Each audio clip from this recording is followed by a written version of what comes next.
কেমন আছো সবাই? চলে এলাম দুপুরের খাবারে। আর দুপুরের মেনু রয়েছে পেঁয়াজ কালি আর ডিম। তো আমি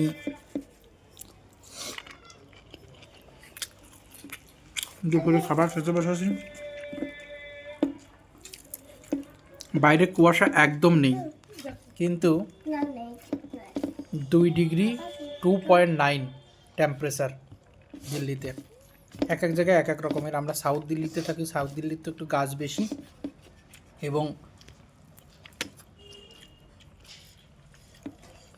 ঠান্ডা সাউথ দিল্লিতে সব থেকে বেশি থাকে। এটা আমাদের ছাদের পর থেকে দিল্লির লাস্ট সীমানা দেখা যায় এবং গাছ আর পাহাড়ও দেখা যায়। তো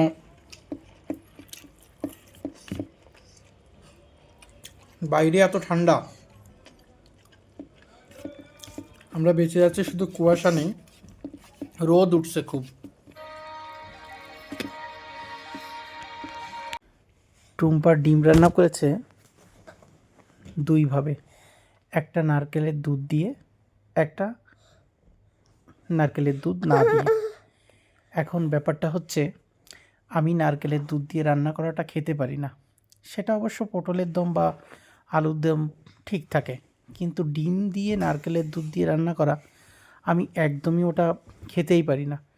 যাই হোক, ওর খুব পছন্দ, তাই ও আমার জন্য ওই যে ভাবে রান্না করতেই পারে না।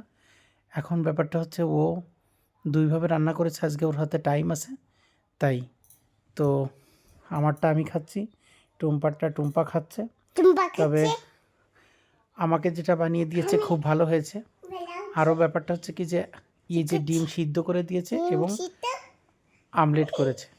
তো এখানে আমলেটটা খেতে সত্যি ভালো হয়েছে, আর ডিম সিদ্ধ খেতে তো ভালোই হয়। রান্নাটা ভালো হয়েছে। খুব ঠান্ডা বাইরে, আমি খাচ্ছি, কিন্তু ঠান্ডা। আমি এখানে আমাদের হিটার চলছে আর আমি খাবারটা খাচ্ছি। যাই হোক, আজ পৌষ সংক্রান্তির আগের দিন। আজ রান্না করতে গিয়ে টুম্পা শুধু একটু ইনজুরিতেও পড়েছে। ওর চোখে গরম তেল ছুটে গেছে, অনেকটা যন্ত্রণা করছে। যাই হোক, খেতে খুব ভালো লাগলো। খেতে খেতে আমরা অনেক গল্প করলাম, আপনাদের সঙ্গেও শেয়ার করতে পেরে ভালো লাগলো। ভিডিওটা ভালো লাগলে অবশ্যই লাইক কমেন্টস করবেন। বাই।